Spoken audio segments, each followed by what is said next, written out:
You're welcome to the Midday News. The bulletin is coming to you live from the Joy 99.7 FM studios. Kokomlemle in Accra. Our digital address GA0993341. Also live on Love 99.5 FM in Kumasi. Affiliates across the country, including Pad FM in Damongo, Jubilee FM in Keta, and Sunshine FM in Boko. It's on ABN Radio in London and around the world at myjoyonline.com. The news is brought to you by UMB Bank. UMB Speed Up, Digibank, Let's Go. Coming up, Paramount Chief of Upper Discov denies allegations of kidnapping the Paramount Chief of Lower Discov and 4 of his subjects in the Western region as police launch manhunt for him. I'm needing to ascertain for myself if indeed it happened. It is just a reportage to undermine some of our reputation, and I'm about just getting to read the police commentary for myself.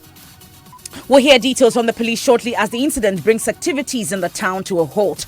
Will Inspector General of Police turn up in court or be jailed after police refused to release murder suspect Gregory Afoko months after he was granted bail? We'll be live in court to find out as legal experts criticize the law enforcers. Disagreeing with the court order is allowed. Disobedience to a court order, never. Also in this bulletin,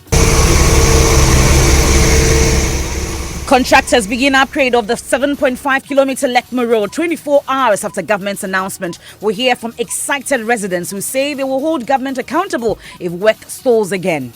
I thank Multimedia a lot because you have a very, very, very big platform and you've helped to create a lot of awareness, and I think this is being done. I just pray that it's not a 9-day wonder because as citizens and residents of Teshin, we are going to hold the government accountable. That's coming up later and in sports. AFCON champions Algeria have been lauded after ending the country's 27-year wait for the African title. And as Ghana's global ranking on press freedom drops, Joy News rolls out another campaign today to demand an end to media restrictions and attacks dubbed Defend Media Freedom. This year for International Women's Day, the theme is Press for Progress. So clearly, looking at the media landscape from today, we need to do more pressing. So let's see what's in that.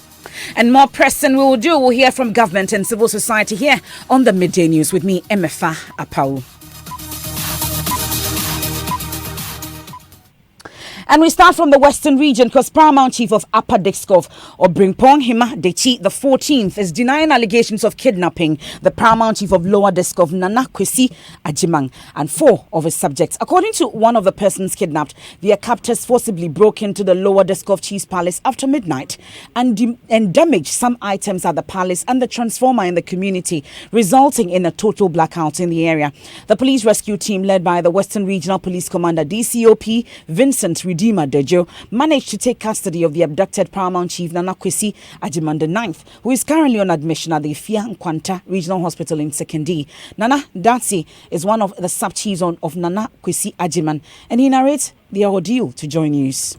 We heard some gunshots or dynamite blast. A lot of noise from metals and cutlasses scratching the floor. And I heard Wurukmu. We saw some macho men who were actually vandalizing items at the palace of Nana Kwesi Agyeman. We saw large blaze of fire from around the chief's palace. So later on, when everything died down, we went to the scene. We came out from our rooms, and then we realized that my car has been vandalized. Some other stores have also been vandalized. Nana Kwesi Agyeman's car 4x4 has been vandalized, and then his palace had been forcibly broken into. And then they have captured Nana Kwesi Agyeman and sent somewhere. So later on we followed, and later on, now in the course of the action, we tried to call the police and then the fire service. Later on, the police came and they interviewed us. We told them what we heard and what has happened in town. And then they rushed to the palace of Upper District Chief, in the name of Nana Hima the Chief. And within about 20 minutes, the policeman came, and then we saw our captured chief and then his sub-chiefs. So you have one of the sub-chiefs of Nana Kwesi Agyeman. He is Nana Datsi. Now, the Western Regional Police Command earlier today launched a manhunt for the Paramount Chief of Upper Discov, Obrimpong Hima Dechi, the 14th. But speaking to Joy News, Obrimpong Hima Dechi, the 14th, denied all the allegations and promised to turn himself in to the police. I'm not in Iran. No, I've committed no crime to be in Iran. I mean, I've called the regional police command. This is what I've heard in the news, and I think it's not so pleasant. It's preposterous and execrable. And I feel where they need to tarnish my image. And the truth of the matter is, ever since I was instructed about 4 years now, and there have been several attacks on myself and my subject, and all these information have already been reported to the police, but we seem not to find solution to this end. And these criminals, are you in any way referring to the chief? No, the chief. And we are receiving information that the chief of Lower Diskov and 4 of his subjects were found at your palace. Are you aware of this? I was informed by the regional police commander about 1 a.m. this dawn. But have you spoken to your people on the ground? So this morning I tried speaking to some of them that what is happening, this is what I've heard around. And they said, it also came to as a news to them. And so they are not aware of the raid, neither are they aware that these men were there? Until this morning that they also heard the news as it's been circulated in the social media. But the truth, I wouldn't be so surprised if that happened. You heard that the Paramount Chief of Upper Diskov, Brimpong Hima Dechi the 14th, they're speaking to my colleague Benes Abubedu on the Joy News Desk on Multi TV. But we'll speak to the Public Relations Officer of the Western Regional Police Command, DSP Olivia Adiko, shortly. But let's speak to our Western Regional correspondent, Ina Thalia Kwansa. Ina, what's the situation as we speak at Diskov? So now every activity at Diskov has been halted. There is heavy police presence at Diskov. Diskov is a fishing community, but this morning there is no fishing going on. Residents there, both Upper and Lower Diskov, some of them have fled away for their life because apparently some of the residents of Lower Diskov have also tried attacking those at Upper Diskov. But you've been trying to find out what the genesis of this near clash, or should I say clash itself is. What did you find? Yes, so according to what I found, there is a litigation over a community known as Sano, and both chiefs are claiming legitimacy of that community. About 3 months ago, Brimpong Hima Dechi tried to steal a chief, and I understand there was a clash there, and then yesterday apparently the Lower Diskov chief Nana Kwesi Agyeman also went there to install another chief. So this is what has brought about these supposed kidnapping.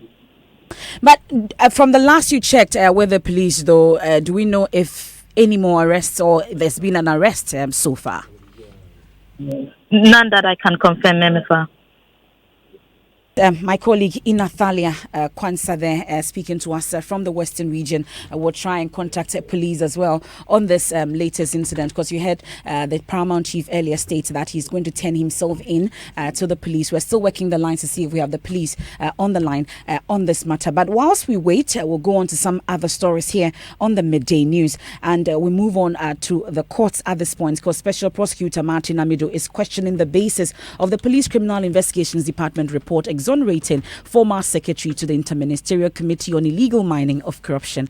The police CID cleared Charles Bisu after it concluded its 4-month investigation into Tiger Eye PI's allegations against the former presidential staffer. Mr. Bisu was accused by undercover journalist Anas Arimiyaw Anas and his Tiger Eye PI team of circumventing the law to grant mining license to ORR Resource Enterprise to engage in small-scale mining while a ban on same was in force. Anas and his team had earlier petitioned the Special Prosecutor's Office for the matter to be investigated. Mr. Amidu has been speaking to Accra-based City FM, and he says the matter is already being investigated by his team and doesn't understand why the CID is also into it after he earlier raised concerns over duplication of efforts. This is not the first time this type of obstruction, which I have referred to in my write-up, is happening. People choose to interfere with my corruption investigations when they think it doesn't suit them. But we have to do a professional work impartially. I have been brought here to do a job, and that's what I'm going to do. And the police know that I have told them they can't do it. And the Minister of Interior knows that I have told him that for them to direct police to do it, it's a political decision. If I have been set up to investigate with that political direction, why will politicians send a case to the police when they know I'm supposed to do it? Handle it? We either want to set up an office of special prosecutor or we don't. The point is, as far as I'm concerned, the police has no jurisdiction in the matter. And no ministers can refer cases which belong to me to them. The president says he was appointing me so that there won't be political interference. So why would a minister bypass me and refer the case to the police? So Ms. Amidu says both Charles Bisu and Anas have been cooperating with his office, but they are yet to complete investigations into the matter. I don't investigate. My investigators will handle it. When they are ready, they will give the dockets up to us as prosecutors. We will assess it and we will make a decision. And then I will see who will stop me. You heard there Special Prosecutor Martin Amidu speaking on City FM. Now, let's speak to Michael Buedi. He's a Corporate Affairs Manager at the Ghana Integrity Initiative. We are grateful for your time here on the Midday News. We are really yet to get reasons on this, but Mr. Michael Buedi has not joined us yet. We'll get him shortly to give us some details on this and their own interpretation on this matter. But let's stay a while longer in the court because all eyes are on the Accra High Court, which will this afternoon rule on whether the Inspector General of Police, David Asantia Pietu, is guilty of contempt over an allegation the police refused to release murder suspect Gregory Afoko months after he was granted bail. CID boss COP Mamitiwa Adodankwa also faces the same fate as the two appear before the court. We'll hear court correspondent Joseph Akable on this. The two top police officers have already missed two court proceedings, with Justice Jennifer Dodu warning she would have issued a warrant for their arrest if they were ordinary citizens. She further warned her decision will only be read once the two officers are present in her court. The court had previously been informed they were out of the country, leaving it to settle on July 22 to deliver the ruling. Lawyers for Gregory Afoko say the police simply refused to obey the court's grant of bail. Managing news editor of the New Crusading Guide, Abdul Malik Kwekubako, however, says the police had good reason not to obey the court. When now the police were doing due diligence, say extra, I believe they were right to do so because of the records happening in the courts. All right. People absconding. Private legal practitioners Ediji Tamaklo and Kofi Abochi, however, disagree. Disagreeing with the court order is allowed. Disobedience to a court order, never. Principal state actors effectively put up a ruse, a complete sham, to deny him the benefit of enjoying a very important right, which relates more importantly to civil liberty. Let's speak to court correspondent Joseph Akable, and you heard him in that report. But Joseph, what time is this case expected to be called? We understand sometime after 1 p.m. At exactly 3 p.m. is the information that we're actually picking up now.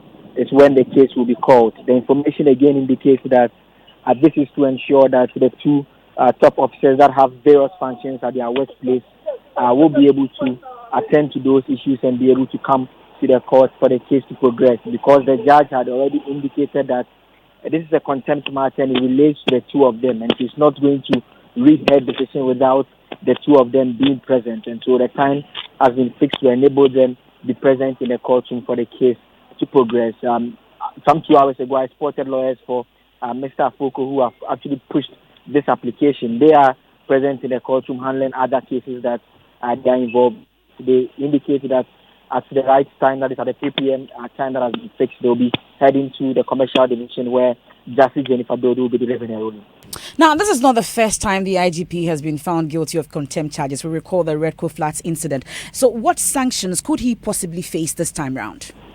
In terms of the requests that have been made, in fact, the case you referred to was that which was decided in October of 2018, where he was actually convicted of contempt, but the AG's office stepped in with an application and got that conviction set aside. In terms of the request in this particular case, they are asking for either a fine or a jail term to be imposed. So those are the two options that are before the court. And so as to whether the court will even proceed to convict him is also another question entirely, owing to the fact that another court has already rescinded the bail.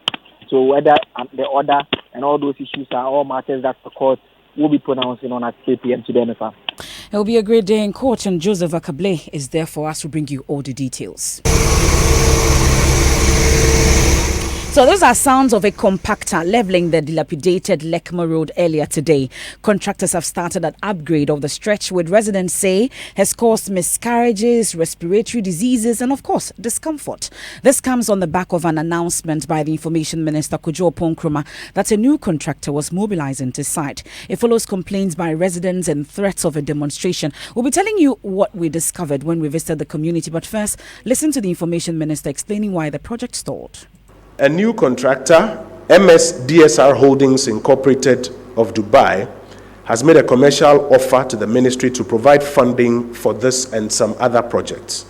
And the proposal seeks to source funds from the Development Bank of Belarus and the ECOWAS Bank for Investment and Development to complete that and other projects. A term sheet has been forwarded from the Roads and Highways Ministry to Finance, which is now to be sent to Cabinet and Parliament for the necessary approvals, because this will then end up being an international financial transaction. An application was made by the ministry to the Public Procurement Authority to allow for single sourcing of this to MS DSR Holdings Incorporated to undertake the works. And an approval letter has now been received from the PPA dated the 20th of June 2019 to allow for sole sourcing to the contractor subject to the necessary approvals. And this approval is necessary to ensure that adequate funds are made available for works. Now, MS DSR Holdings, in consultation with the ministry, has mobilized and is heading to site for all the ongoing works that has been going on so far. So there's a chronology of what has been going on so far. Now, 24 hours after that announcement by the Information Minister, we're told about some work starting on the Lekma stretch. Maxwell Agbagba was there. This is his report. After many days of inactivity, I'm here on the 7.5 kilometer Lekma stretch. Some real work and real action has started after agitation by residents living in this area. What you can hear in the background is the compactor on site. I have with me here President of the Residents Association, Emmanuel Metal Nunu. I thank Multimedia a lot because you have a very, very, very big platform. And you've helped to create a lot of awareness. And I think this is being done.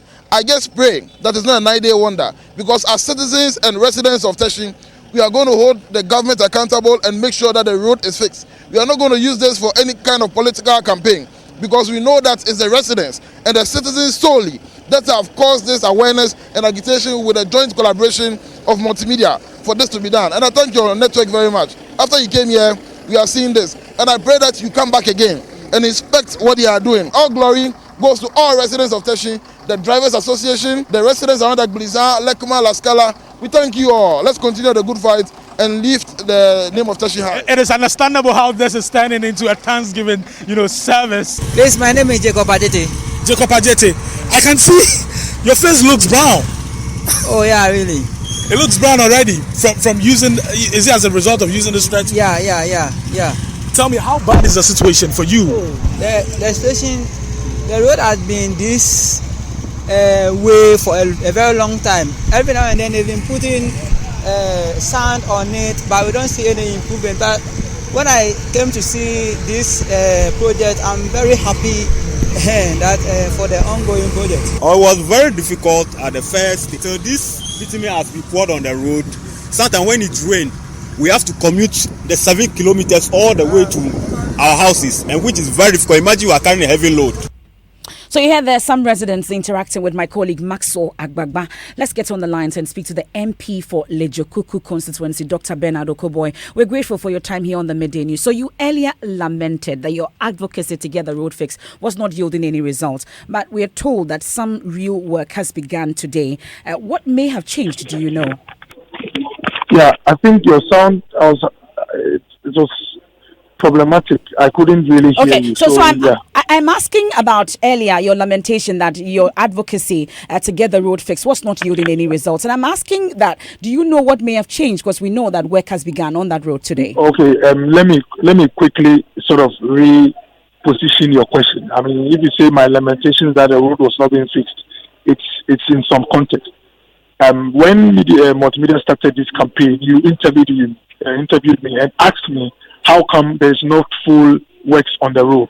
I mentioned all the things that had happened and told you that we have followed things up to a point. But once you don't see active work like you have it now happening, it means there are a few challenges that ought to be dealt with.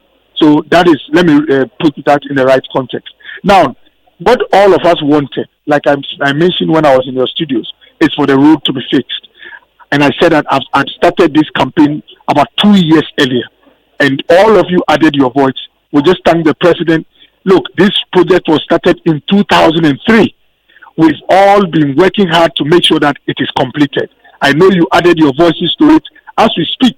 I'm happy you spoke to one Metonunu who identified himself as the president of the Resident Association.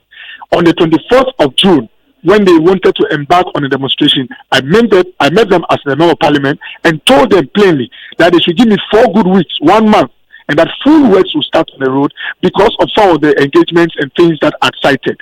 But I don't fault anyone who was still speaking for us or making advocacy, because until work starts, you really might not be able to tell what happened. So we are all grateful to the president. We are grateful to Multimedia. We are grateful to the people of Teshie for having patience. We are grateful. We don't even fault those who wanted to demonstrate, who are engaged about a month ago. The bottom line is that this is a road that leads to a referral hospital. We wanted to help protect lives, and we thank this government that this time we see a lot of active engagements on the road. We've gotten assurance from the roads minister that this will continue until the road is finished. So you can assure that you are following through with this and work will not stall. Yeah, exactly. I'm not to sleep like I always do. Remember, it came out even from the ministry statement that 2 contractors had been engaged earlier. They were given the contract and couldn't deliver. All these contractors who were given the contract, I follow them every day to evaluate and monitor. I'm going to do the same with this contractor to make sure that at the end of the day, what all the people want, what we want to achieve as in saving lives, protecting the people, that's happening. Yes. But when are we finishing this project? Do we know? Well, really, I mean, when I talked to the contractors, they told me that if things go according to plan, within a maximum of 12 months, they should be able to finish this 7.5 kilometer dual carriage. That is what they told me, that within 12 months, with full works active around 24/7, they should be able to complete the work. We're grateful for your time there. You had the MP for Lejokuku constituency, Dr. Bernard Okoboy. Let's stay on the roads a while longer because many pedestrians still cross the dangerous Adenta-Medina highway despite violent protests 8 months ago, which led to the construction of footbridges along the stretch. On November 8, 2018, the residents poured onto the streets after a female student of the West Africa Senior High School was killed in a hit-and-run incident. It was one of the many such knockdowns which the residents blamed on the unavailability of proper crews and aids, mainly footbridges. But as Joy News' Komla Adam reports, some pedestrians continue to defy orders of security stewards and cross the road, with just a few using the footbridges. The November 2018 violent demonstration will forever be remembered by many as the protesters blocked the road, burned tires and clashed with police as they showed anger at the unavailability of footbridges. The death of a WAS student was one too many. I was knocked down some time ago. They should fix the bridges for us. My brother was knocked down. Until now, nothing is being done about it. 6 of the abandoned footbridges will be awarded to contractors to complete work and fix ancillary parts for pedestrian use. 4 of the 6 footbridges have been completed and open for pedestrian use. But Joy News has witnessed a distressing spectacle of people still crossing the road dangerously from one end to another. It's been more than 20 minutes of observing the flow of traffic. I've counted as many as 15 individuals who have abandoned the footbridge and have dangerously crossed over from one side to the other side. Kennedy and Ben are taxi drivers right in front of a taught-to-teen school at Adenta. They tell me why some of the pedestrians have abandoned the footbridge. The pedestrians say the bridges are too long. Some of the pedestrians fight police who are stationed along the stretch to ensure the right thing is done.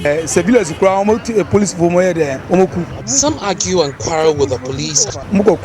The situation in front of the West Africa Senior High School is no different. What would it take to get these pedestrians to simply do the right thing? I think the solution is to find some recalcitrant pedestrians and they must be arrested.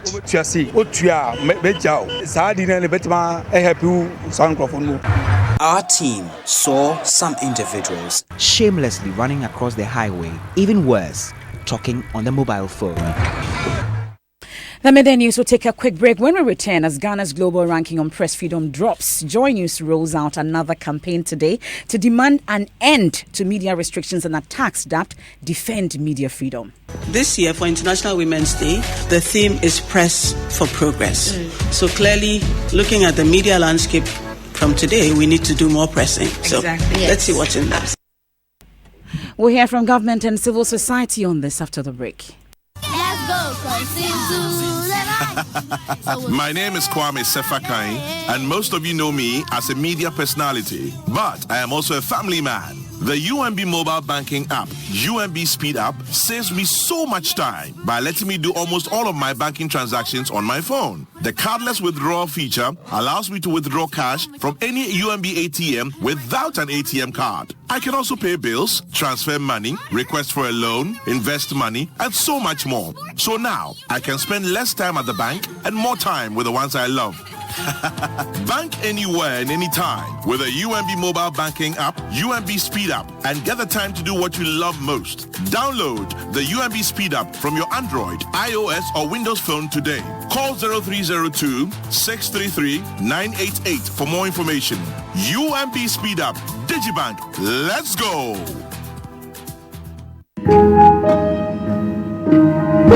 All over the world, the media are the eyes and the ears of the society. And we forget that without media freedom, our democracy is completely non-existent. In Ghana today, 35 journalists have been attacked in the past year. One has died, while many others are still living with the wounds of these attacks. They got crazy. They beat me with sticks, with their hands, with their boots, with the bats of the gun. They hit my head multiple times. I started smelling blood in my head and there was blood.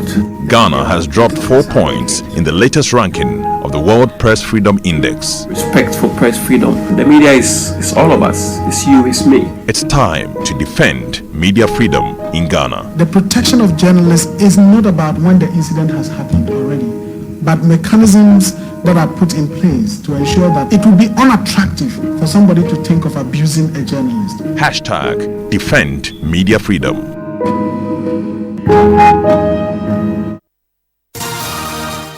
Now, later today, Joy News will launch a campaign to demand a freer medium space, a society in which journalists, media organizations, and other players are able to practice without fear or favor. It comes at the back of the drop in Ghana's global ranking on press freedom from first in Africa to fourth, and concerns by media practitioners of threats to the industry. Joy News editor Israel Lai joins me in studio with more on this. So, Israel, what will this campaign entail? All right. So, for most people, I'm sure it would have been lost on them how we got our freedom and how we came by the 1992 Constitution, which has survived a number of decades now. But it was because there were people who fought for media freedoms, and it is for that reason that in the 1992 Constitution, a chapter is dedicated to freedom and independence of the media. In the last few years, we've seen incidents that have happened that have sought to reverse these freedoms that we've had. And the world has taken note of it. In fact, the attacks that we see on journalists has not been limited to just Ghana. It's been a global phenomenon, and the world has taken note of it. And here in Ghana, we are also taking action to try and reverse these. So this is a campaign that Multimedia is rolling out. At the end of it all, what are we seeking to achieve? We're seeking to get people to appreciate why it is important that journalists are able to go about their duties without fear or favor of attacks or victimization of imprisonment and all of that. That is what we're seeking to get people to appreciate. And I'm sure if people, the citizens, appreciate that, we're going to have a lot less of these attacks. And the hashtag is, I want to hear you say it. Defend media freedom. Well, the campaign has been welcomed by Deputy Information Minister Pius Hajide, who says the initiative must cover all aspects of threat against media freedom. Executive Director of Media Foundation, Suleiman Abrahima, says the initiative has come at an opportune time. Well, I think that's really highly commendable. And it is so particularly because across Africa, when you talk to all the press freedom advocates and actors, what they tell you is that one of the key challenges they face is the media themselves sometimes not speaking for themselves, not advocating for their own rights, and being quick to defend other people's whose rights are violated. You heard that the Executive Director of Media Foundation for West Africa, Suleiman Abrahima. Now, the launch of that campaign takes place live this afternoon at 3 p.m. on the Joy News channel. It's The Pulse with Gifty Andropia. You can join the conversation now on social media using the hashtag Defend Media Freedom. And Benedict will give us a bit of what's in sports. And before that program, there will be a sports track here on, Joy 99.7 FM. That's at Tezali 1, where we're going to look at Algeria winning the Africa Cup of Nations. Also, we'll look at Ghana's campaign at this year's AFCON. AFCON. I mean, the campaign is starting now. No, the Ghana's campaign that ended at the AFCON round of 16. We look at the direction of the playing body as well as the technical team. Okay, we'll see how that goes as the minister prepares to answer questions in Parliament as well. And that's it for the midday news here on Joy 99.7 FM. Do well to join us at 3 p.m. on the Joy News channel on Multi TV, The Pulse, as we launch the Defend Media Freedom campaign. I am Emefa Apau. There's more news when you log on to myjoyonline.com. Thanks so much for your company.